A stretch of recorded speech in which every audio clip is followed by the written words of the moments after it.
오늘 우리 K 증시는 모처럼 미약 한강, 그러니까 미국 증시는 약세였지만 우리 한국 증시는 강세를 나타냈는데요. 그래서 역시 우리 K 증시에게 있어서 환율은 정말 사람으로 치면은 체온 내지 어떤 혈압처럼 너무나 기본적인 바이탈에 해당을 하는구나 또 한 번 느꼈습니다.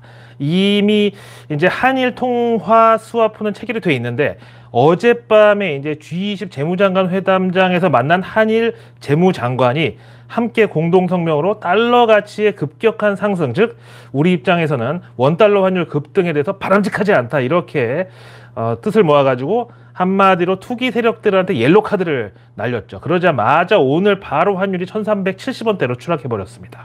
그 결과 외국인들도 거의 일주일 만에 다시 순매수로 돌아섰죠. 그래서 오늘 새벽 미국 증시는 비록 약세로 마감했지만 우리 한국은 강세로 미약 한강이 나왔던 거죠. 거기다가 우리 K증시 2차 전지 업종에도 낙폭과대 메리트가 한 번 더 각성되면서 어떻게든지 테슬라가 여기서 하여간 더 바닥을 타고 들어가지 않도록 바라야 되겠죠. 하지만 이건 또 무슨 운명의 장난인지 현재 에코프로가 거래 정지 기간이거든요. 왜냐하면 5대1로 액면 분할 지금 작업 들어갔기 때문에 그동안 거래 정지인데 마침 또 거래가 재개되는 다음 주 수요일 이날 24일이 하필 또 테슬라 1분기 실적 발표입니다. 자, 사실 간밤 뉴욕 증시는 반도체주들이 대량 매도세의 몸살을 앓으면서 3대 지수 가운데 나스닥 지수가 제일 큰 폭으로 하락을 했는데요. 그나마 오늘 우리 K반도체가 버틴 거는 오후에 나온 TSMC 실적에 대한 기대감이었습니다. 이건 조금 이따 전해드리고, 하여튼 그럼 간밤에 미국 반도체주들은 왜 그렇게 몸살을 앓았느냐, 바로 세계 최대 반도체 노광장비 제조사 ASML의 실적이 실망을 넘어서 충격으로까지 나왔는데, 처음에는 요거를 애써 이제 표정 관리하면서 괜찮아 하면서 이겨내는 듯 하다가 결국 장중에 눈치 게임이 벌어지면서 마침 오늘 월가 선수들은 야, 이거 지금 반도체주를 추가로 저가 매수 들어가기보다는 일단 지금까지 먹은 거라도 현금화하면서 차익 실현하는 게 좋겠다, 이런 판단으로 기울어졌고요. 결국 뉴욕 증시에서 ASML을 비롯해서 반도체 관련주들의 대량 매도세가 몰아닥친 겁니다. 그래서 미국 대표 반도체주들로 구성된 필라델피아 반도체 지수는 3% 넘게 하락, 그리고 나스닥 지수는 요걸 절반 정도 반영해가지고 1% 좀 넘는 하락세로 오늘 새벽에 마감을 했고요. 자, 그럼 여기서 ASML 실적 좀 보다 자세히 보겠습니다. 이 ASML이라는 게 네덜란드 기업이고 상장은 미국 증시에도 돼 있는데 EUV라고 하는 노광장비 제조사고요. 우리가 반도체를 말할 때 흔히 몇 나노냐 이걸 이제 따지는데 하이엔드 반도체일수록 나노수가 낮아요. 그래서 이제 그만큼 높은 기술력이 필요한 건데 지금은 삼성전자나 인텔의 경우 3나노, 2나노 경쟁까지 지금 하고 있는데 하여간 7나노 미만의 반도체 공정에는 이 EUV 장비가 필수입니다. 근데 이 EUV 장비 면에서는 ASML이 세계 최고 기술 보유하고 있고 딱히 현재로서는 대체제가 없을 정도로 독보적인 그런 기업이거든요. 근데 최근에 공개한 하이NA EUV의 경우는 크기가 그 미국 재벌들 타고 다니는 자가용 비행기 있잖아, 프라이빗 제트라고 하는 그 정도 비행기 소형 사이즈에다가 한 대당 가격이 3억 5천만 달러니까 우리 돈으로 5천억 원이 넘습니다. 근데 이제 이게 네임밸류도 이렇게 있는 데다가 또 요즘 AI용 고성능 하이엔드 반도체들에 대한 수요가 워낙에 이제 증가하고 우리도 다 그런 걸 듣고 있다 보니까 이번 이 ASML 1분기 실적에 대해서도 기대가 너무 컸다는 게 또 문제였는데, 거기다가 이제 ASML 측이 반도체 업황은 2025년까지는 무조건 호황이라고. 근데 왜 여기서 무조건이라는 표현을 썼냐면은 이미 수주 계획이 다 찼다고. 그러니까 이제 흔히 말하는 뭐 내년치 일감까지 다 확보가 됐다, 이런 뜻이죠. 하여간 그랬었는데 막상 ASML 1분기 실적을 까보니까 1분기 매출이 작년보다 27% 감소했고 순이익은 무려 40% 급감한 거예요. 그 다음에 1분기 신규 수주액을 봤더니 이제 예상치가 54억 유로였는데 실제로는 36억 1천만 유로 나와가지고 54 기대치에 33면은 겨우 그냥 반타작 조금 더한 거잖아, 이런 수준으로 나왔어요. 그 다음에 수주 잔고도 역시 너무 미약했고요. 그래서 이제 ASML이 뉴욕 증시 개장 전에 실적 발표하고 딱 뉴욕 증시 개장하자마자 곧바로 마이너스 14%까지 꼬라박았다가 그나마 이제 장 후반에는 낙폭을 절반 정도 줄여서 7% 정도 하락세로 마감을 했습니다. 근데 여기서 또 차이나 쇼크가 등장을 하는데, 요즘 이제 애플, 뭐 테슬라 이런 데 실적이나 인도 대수나 출하량 이런 거 보면 전부 부진 일색이라서 자세히 들여다보면 거기 늘상 이제 중국 수요 감소라는 차이나 리스크가 끼어 있었잖아요. 여기 ASML도 마찬가지로 1분기 전체 매출의 49%가 중국 수출 물량이었었는데 이거는 이제 어차피 예상을 다 했었거든요. 막상 근데 1분기 중국 매출은 전분기 4분기 22억 유로에서 이번에 19억 유로로 감소를 했어요. 그래서 또 이것도 이제 내막을 보면은 중국이 미국의 그 대중국 반도체 제재 때문에 중국이 ASML의 고가 첨단 EUV 그 노광 장비 수입은 조금 눈치를 봤다. 뭐 미국의 눈치도 받겠고 아니면 자기네 정부 눈치도 받겠고 이런 게 원인으로 지목이 됐어요. 여기 표에 보시면은 우리 사우스 코리아도 1분기 ASML 매출의 19%를 차지했죠. 하여간 그럼 중국은 왜 이번 ASML 실적에 보탬이 못 됐냐? 바로 그 49% 차지한 물량은 일반 휴대폰이나 냉장고 세탁기 만드는 데 들어가는 그런 비교적 이제 대중적 반도체에 쓰이는 EUV 장비였고 앞에 보여드린 그 비행기만한 그런 하이엔드 첨단 반도체 만드는 그 EUV 장비는 중국 수요가 약했습니다. 이래서 사실 수주 잔고도 약했던 거고 근데 이제 만약에 앞에 말씀드린 그 3나노용짜리 뭐 첨단 반도체 이런 공정에 들어가는 EUV의 경우는 만약에 이제 뭐 미국 엔비디아나 AMD 혹은 마이크론이나 인텔 같은 데서 ASML에 주문을 딱 넣었는데 안 된다고 지금 1년 기다리라 그래. 이렇게 나오면 당연히 미국이 나서서 이거 다 중국으로 빼돌렸구나. 중국 놈들이 우리 거 물량 뺏어갔구나. 이러고 이제 조사 들어가고 막 괴롭힐 게 뻔하거든요. 우리한테 팔 거 왕서방한테 빼돌렸지 이런 식으로요. 그럼 또 그런 과정에서 왕서방도 이제 피곤해지는 건 마찬가지죠. 근데 사실 엔비디아나 AMD 같은 데서 이제 첨단 반도체, AI 반도체 만든 것도 원래 미국 정부 반도체 수출 규제 대상이긴 한데 그래서 중국 수출은 금지가 돼 있는데 이걸 이제 중국이 싱가포르나 말레이시아 통해 가지고 우회 수입을 하는 방식으로 일종의 이제 라벨 가리를 하는데 ASML의 경우는 이게 앞에 보시는 대로 EUV 그 노광 장비가 웬만한 비행기 한 대 크기 정도 되다 보니까 이걸 어떻게 몰래 그런 식으로 빼돌릴 수가 있냐고. 그래서 만에 하나 중간에 걸려가지고 이거 압수당하면은 노광 장비가 우리 돈으로 5천억 원짜리인데 그럼 판매자나 구매자나 그냥 아주 중간에 다 멘붕 오는 거야. 자, 그럼에도 오늘 우리가 개장 초 이 ASML 실적 부진을 가볍게 극복했던 거는 역시 우리 K 반도체 관련주들은 대만 TSMC 실적에 더 밀접하게 연동이 되기 때문에 이걸 이제 구실로 됐던 건데 아시다시피 이제 1분기 대만에 지진 났었지 또 대만전력공사가 우리 한국전력과 마찬가지로 심각한 재무 위기에 직면했다고 지난 3월 달에 전기요금을 대폭 인상했는데 이때 TSMC의 경우는 여기가 이제 대만 전체에서 생산되는 전력의 12%, 한 8분의 1 정도를 혼자 다 쓴대요. 그래서 TSMC는 전기요금 25% 인상 폭탄을 맞았어요.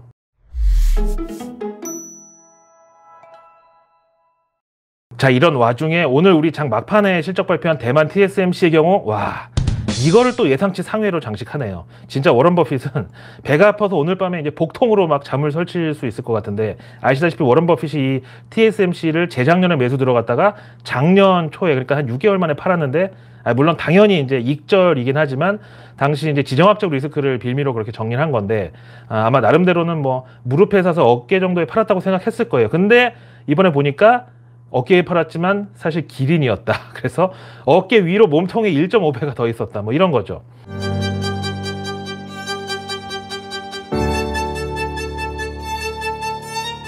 약정 끝난 인터넷 정수기 가만두면? 갑자기요? 가만두면? 자, 3, 2, 1! 최대 77만 원 손해.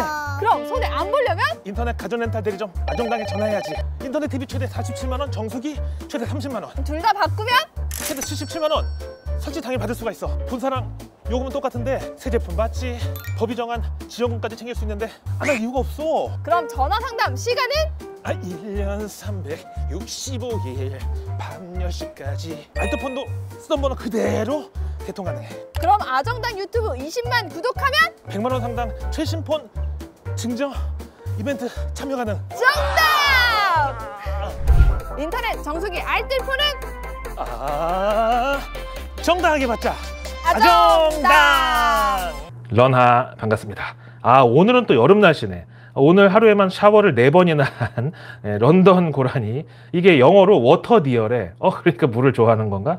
하여튼 요즘 우리 날씨처럼 K증시 변동성도 정말 봄날에 뭐 누구 마음처럼 변덕이 막 죽을 듯 하는데 또 최근에 미국 실적 나오는 거 보면은요 역시 우리 K증시에서 주도주가 반도체에서 바이오 쪽으로 자꾸 이동하려는 그런 꿈틀거리는 그런 수급이 여기도 또 힌트가 들어있는 게 사실 우리 K바이오는 갑자기 봄부터 불 붙어가지고 이게 꺼질 듯 지금 안 꺼지고 있는데 이게 다 일리가 있구나. 그래서 마침 일리가 있는 일라이 릴리 제약사의 당뇨용 비만용 의약품 공급 부족에 대한 얘기가 나왔고요.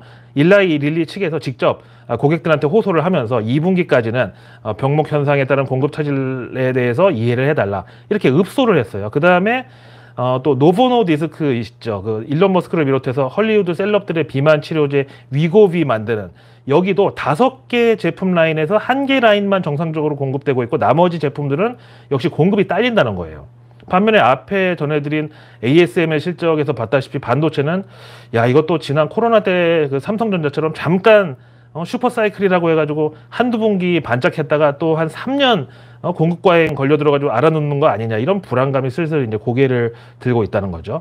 거기다가 이제 뭐 반도체 전체 업황에서 AI 반도체 HBM의 경우는 최대 고객이 결국 빅테크들인데 오늘 구글의 경우는 구조조정 그러니까 이제 직원들 내보내는 이런 프로세스가 진행 중이라고 밝혔고 그 이유로 인공지능 전환으로 필수 인력이 감소해서라는데 아니 그러면 AI 반도체 수요는 여전할 수 있는 거 아니냐 이게 진행 중이라는 거 아니야 이렇게 보기에는 아시다시피 이제 우리가 현실에서 경험했던 걸 보면은 예전에 왜 그 고속도로 통행요금 받는 여사님들 계셨는데 어느 날 이제 하이패스 보급되기 시작하면서 점점 그분들 숫자도 줄어들다가 이제 요즘은 한 10분의 1 정도로 감소를 했잖아요. 근데 그때도 보면은 막 사람들 내보내고 그럴 때는 그 하이패스 도입이 어느 정도 완숙 단계에 도달했다고 판단했을 때 그랬지 중간에 하이패스 도입하는 과정에서는 만약에 사람들부터 다 내보냈다가 그때 차질 생기면은 어디서 다시 인력을 충원해. 그럼 대응이 안 되잖아. 그래서 지금 구글의 경우도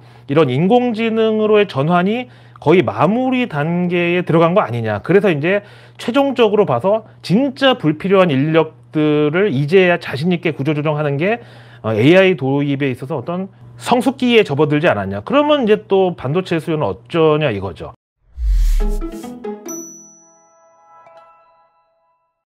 자 일단 오늘은 뭐 그래도 기분 좋게 미국하고 일본이 안 좋았는데 우리 K 증시만 모처럼 의욕적인 반등이 나왔다는 거. 사실 그만큼 요즘 우리가 좀 스트레스가 컸잖아요. 그 중에서도 특히 이제 IMF 트라우마가 있는 우리한테 환율 그리고 맨날 얘기하는 기름 한 방울 안 나는 나라 입장에서 또 원유 이 두 가지는 정말 큰 스트레스가 아닐 수 없었는데 근데 오늘은 마침 이 둘 다 떨어졌으니까 유가의 경우는 이스라엘과 이란의 전면전 리스크로 최근에 이제 하루에 한 1, 2%씩 슬금슬금 이제 꾸준히 기어 오르다가 간밤에는 한 방에 그냥 5% 순식간에 쭉 빠져버리면서 지난 이스라엘발 우려로 기어 올라간 거를 그냥 칼질하듯이 한꺼번에 싹둑 베어버렸어요. 저는 여기서 또 올해 미국 대선이 있다는 게 얼마나 우리에게 다행인지 그리고 이번에 바이든이 재선 못하면 아들하고 둘이 손잡고 감옥에 갈 수밖에 없는 이 현실이 우리 입장에서는 정말 미안하지만 호재구나 이런 생각을 안 할 수가 없는 게 아시다시피 이제 유가는 그 오페크인지 오페순지 하여튼 그 석유 카르텔 형님들이 마음대로 지금까지 주물러 왔는데 그러다가 미국이 셰일오일 개발에 성공하면서 그 오페크를 완전히 힘을 빼버렸죠. 뭐 경제학적으로 얘기하면은 가격 결정력을 이제 잃어버리기 시작을 한 건데 오페크가 마침내 이제 바이든 정부 들어서는 겉으로는 뭐 그린 에너지 탄소 중립을 외쳤지만 사실 미국 내 원유 생산량은 사상 최고치. 심지어 미국이 에너지 독립국을 선언한 트럼프 때보다 훨씬 더 큰 폭으로 미국 내 원유 생산이 늘었어요. 바이든 때. 그래서 이제 당장 유가만 봐도 올라갈 때는 슬금슬금 미국 눈치 보면서 올라가다가 한번 떨어질 때는 그냥 아이고 미국 성님들 목숨만 살려주십시오 이렇게 그냥 빤스러나듯이 항상 급락이 나와 버리는 거예요. 이러니까 유가가 오를 수가 없지. 그래서 이번에 공개된 미국 EIA 우리말로 에너지정보청 2024년 미국 내 원유 생산량 전망치를 보면은 올해 2024년에 기존 예상치 26만 배럴에서 이번에 28만 배럴로 상향이 됐고요. 내년 2025년의 경우는 생산량이 기존 46만 배럴에서 이번에 51만 배럴로 또 역시 업그레이드가 됐습니다. 반면에 올해 내년 원유 수요는 깎아버렸어요. 아니 생각해보세요.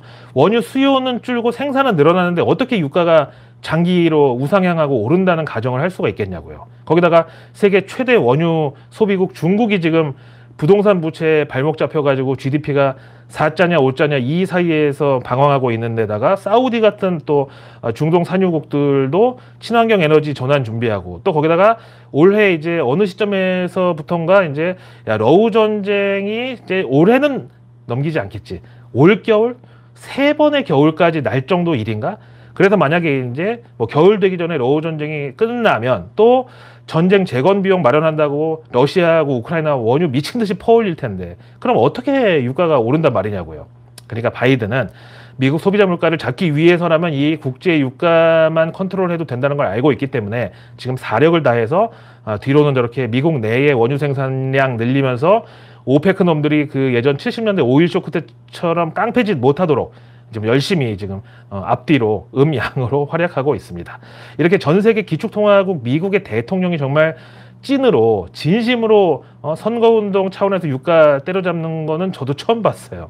왜냐하면 지금 미국 증시 뭐 요 며칠 조금 조정받았다고는 하지만 그래봤자 나스닥 지수 기준으로 치면은 사상 최고치 대비 한 5% 정도 지금 조정받은 거고 결국 이제 여기서 만약에 증시가 꺾이면 바이든 지지율도 뭐 박살날 거 다 알고 있거든요. 그래서 이런 절박함이 결국은 연준보다 더 상위에 있는 그런 증시의 안전판으로 백악관을 동원하는 게 아닌가 저는 이렇게 봐요.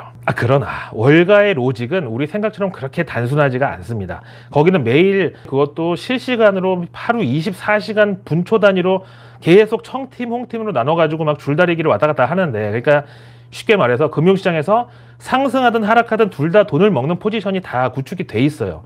그래서 이제 제일 싫어하는 게 쏠림 현상이야.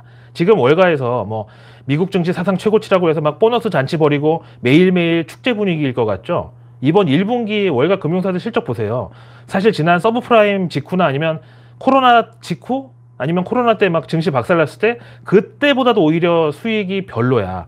하여간 이런 상황에서 CNBC에서는 연준 금리 인하에 대해서 우리가 좀 발상을 바꾸는 게 어떠냐 이런 지금 기사가 나왔는데 그냥 연준 금리 인하 시점을 내년 3월로 찍는 이런 극단적 매파 시나리오까지 여기 나왔어요. 뱅크 오브 아메리카의 스티븐 주노 이코노미스트가 연준 금리 인하에 대해서 지금 6월이냐 7월이냐 9월이냐 이런 맹목적인 그런 어떤 추측에서 벗어나가지고 이제는 뭔가 다른 시나리오를 대비하자고 인터뷰를 했는데 이제 연준이 미국 대선을 앞두고 자꾸 뭐 연준 독립성 이런 거 가지고 시비 거는 사람도 많고 시끄러우니까 아예 그냥 원칙적으로다가 인플레이션 2%까지 안 내려오면 금리도 못 내린다고 고집을 부릴 경우를 배제할 수가 없다. 그럼 올해 미국 대선이 11월 5일에 실시하고 그 다음 대통령 임기가 내년 1월 말에 시작되니까 바로 그 달 1월 FOMC는 건너뛰고 바로 그 다음 FOMC가 이제 3월 이때나 금리를 내릴 수 있다는 이런 시나리오도 리얼 리스크, 우리말로 실체적 위험이라고 이렇게 설명합니다. 그 다음 무디스 애널리틱스의 수석 이코노미스트 마크 잔디는 빨라야 9월에나 금리 인하 가능할 텐데 지금 경로로 소비자 물가지수 CPI가 2%대에 도달할 수 있는 가장 빠른 시기가 바로 그 9월이라고. 근데 당장 지난 3월에 3.5% 나왔는데 이게 2%대라고 그래 뭐 2.9%도 좋다고 그렇게 쳐주면 9월이라고 해봤자 이제 5개월 남았는데 그럼 한 달에 최소 0.5%씩 소비자 물가 떨어지는 게 이게 가능한가요? 경기 침체가 아니고서는? 하여간 이 양반은 그래서 빨라야 9월이라는 소리고 본인은 9월 아니면 12월 요 둘 중에 하나 시나리오를 지금 기본으로 놓는데요. 하여간 그럼에도 아직까지 월가 컨센서스는 6월 아니면 늦어도 7월 이렇게 지금 굳게 믿고 있는데 아마 이게 부정되는 순간 또 어떤 일이 발생할지 그건 뭐 아무도 모릅니다. 자, 오늘의 외국계 리포트는 CLSA 그 크레딧 리오네 증권에서 K-뷰티 즉 한국 화장품 업종에 대해서 이제 그저께 중국 GDP랑 소비, 산업 생산 전부 예상치 상회한 결과 나와가지고 야 왕서방이 드디어 긴장해서 깨어나가지고 외출할 준비를 하나보다. 그래서 일단 얼굴부터 뭔가 찍어 바르나 이렇게 해서 아모레퍼시픽을 이제 수혜주로 제가 화요일 외국계 리포트에서 전해드렸는데 그 뒤로 오늘까지 10% 올랐습니다. 그래서 오늘은 CLSA의 K-뷰티 리포트를 보면 근데 여기는 또 입장이 반대야. 아모레퍼시픽 목표가를 오늘 주가에서 한 30% 밑으로 102,000원. 그러니까 이건 사실상 이제 숏을 때리라는 지령이고 투자 의견도 매도입니다. 이어서 역시 뭐 한때는 중국의 K-뷰티 전도사 지위라고 했던 LG 생활건강에 대해서도 목표가 25만 원의 투자 의견 역시 매도. 그 대신 코스맥스랑 한국 콜마를 각각 투자 의견 매수로 목표가는 코스맥스가 17만 7천 원, 한국콜마를 7만 6천 원 이렇게 크레딧 리온의 증권에서 콜했습니다. 그 다음 모간 스탠리가 클래시스랑 유한양행에 대해서 한동안 진짜 매수로 쭉 밀어 올리다가 이번에는 입장이 조금 엇갈렸는데 먼저 유한양행의 경우는 투자 의견을 기존 매수에서 이번에 중립으로 하향. 그 이유는 멈출 줄 모르는 의사협회의 시위 파업 영향을 반영한다. 그래서 실적도 하향하고 목표가도 기존 8만 6천 원에서 이번에 8만 4천 원으로 깎았습니다. 그리고 만약에 이번 의대 증원과 관련된 정부와 의사협 간의 파행 사태가 계속된다면 베어 케이스로 유한양의 목표가 4만 6천 원까지도 밑으로 봤어요. 그 다음에 클래시스의 경우는 투자 의견 역시 중립의 목표가를 기존 4만 1천 원에서 4만 2천 원으로 소폭 상향을 했네요. 다음 네이버에 대해서 HSBC가 제목에다가 현존하는 도전과 기회 이렇게 붙이고 투자 의견은 매수인데 일단 1분기 실적은 컨센서스 부합할 걸로 기대하고 네이버에 대한 투심 회복은 대신에 단시일 내에는 쉽지 않아 보인다. 그래서 목표가를 기존 29만 원에서 이번에 27만 원으로 내렸습니다. 그 다음 K엔터 업종에 대해서는 맥쿼리가 하이브를 최선호주로 그래서 투자 의견 당연히 아웃퍼폼 즉 시장 수익률 상회에다가 목표가 30만 원. 그 이유는 신인그룹 대비 콘서트 수요 증가 그리고 비즈니스 다각화 이렇게 세 가지로 꼽았습니다. 다음 JYP 엔터 역시 투자 의견은 아웃퍼폼 즉 시장 수익률 상회에다가 목표가 11만 원으로 그러면서 3월 K-팝 앨범 판매량이 전년 동월 대비 22%나 줄었지만 이제 턴어라운드가 시작된다고 이 수혜주로 JYP 엔터를 지목했습니다. 그래서 내일 뉴스는 내일 보면 너무너무 늦습니다. 구독과 알림 설정 그리고 주변에 소중한 분들께 이 내일 뉴스 미리 보기를 공유해 주세요. 그럼 제가 아직 나오지 않은 오늘 뉴스도 아닌 내일의 뉴스를 매일 저녁 여러분들의 안방으로 직접 배달갑니다. 자, 내일은 벌써 또 금요일인데요. 4월 19일. 딱 생각나는 게 4.19 혁명 기념일 이거고 하여간 이제 내일이면은 말도 많고 탈도 많았던 4월장 그 널뛰기 장세도 8거래일 정도만이 남게 됩니다. 자, 내일은 정부가 물가 관계 차관 회의를 계획하고 있고 다음 무탄소 에너지 확대를 위한 정책 세미나를 개최하는데 요게 지금 요즘에 심심치 않게 등장하는 바이오 연료라는 건데 뭐 가축 분뇨부터 콩, 옥수수 이런 식물성 자원까지 모두 연료로 쓰는 기술인데 유럽에서는 이제 뭐 2035년 이때 되면 항공기에 바이오 연료 안 넣은 비행기는 유럽 영공에 아예 들어오질 못하게 한대요. 그래서 이것도 좀 미뤄질 가능성이 있긴 하지만 어쨌든 그 정도로 이 바이오 연료에 대한 이제 수요가 증가할 건데 뭐 각각 그 쓰이는 성분에 따라서 바이오 에탄올, 바이오 디젤, 바이오 가스 뭐 이렇게 여러 가지가 있고 이게 우리 K 증시에서도 관련주들이 있어요. 그다음 내일 산업부 장관이 일본 도레이 회장과 면담 예정인데 여기 한국에 도레이 첨단 소재 여기 합작법인도 있고요. 여기가 탄소 섬유 세계 1위 기업인데 탄소 섬유는 뭐 옷 만드는 그런 이 천 쪽짜리 섬유가 아니라 뭐 전투기 우주선 이런 동체까지 쓰입니다. 우리 K 증시에서도 탄소 섬유 관련주들이 엄연히 존재하죠. 그다음 내일 일본 도쿄전력이 그놈의 후쿠시마 오염수 2차 연도 방류를 개시하는데 참 이 후쿠시마 오염수로 가수 리아 씨는 국회의원까지 되고 참 이제는 나라 밖의 일도 절대 간과해서는 안 되겠습니다. 하여간 작년에 1차 연도 방류할 때는 수산물 관련주들이 급등했으니까 이번에도 비슷한 반응이 나올지 한번 지켜보고요. 그 다음 내일 증시 일정은 삼성전자, 현대차, 삼성화재 등 시총 상위 기업들의 배당금 지급일인데 근데 이런 이제 대형주들은 외국인 지분이 뭐 최소 한 20%대에서 최대 절반까지도 되는데 이런 배당받은 거를 다시 달러로 환전해서 가지고 나갈 경우 환율이 다시 올라갈 우려가 있다는 거. 이 정도는 우리가 알아둬야 되겠고 다음 내일 우리 실적 발표 기업들은 현대건설, HD, 현대인프라코 이렇게 다음 내일 HLB 생명과학의 전환사채 물량 47만 7,522주가 주식 전환돼서 추가 상장을 합니다. 그리고 내일 금요일 미국 증시는 옵션 만기일이고 또 미국 주간 원유 채굴 장비수가 내일 나오는데 지금 이제 유가 민감 기간인 만큼 한번 지켜보고요. 대신 이제 바이든이 지금 눈에 불을 켜고 정말 원유 수입가로 인한 인플레이션 이거 무조건 때려잡는다고 벼르고 있기 때문에 뭐 이런 상황에서 원유 선물에 무모하게 롱을 치는 그런 기관은 뭐 없을 걸로 봅니다. 그다음 내일 미국 기업 실적은 아메리칸 익스프레스 카드사랑 P&G 역시 1분기 실적 발표입니다. 자, 오늘 하루도 고생 많으셨고요. 저는 내일의 내일 뉴스를 돋들고 다시 찾아뵙겠습니다. 고맙습니다.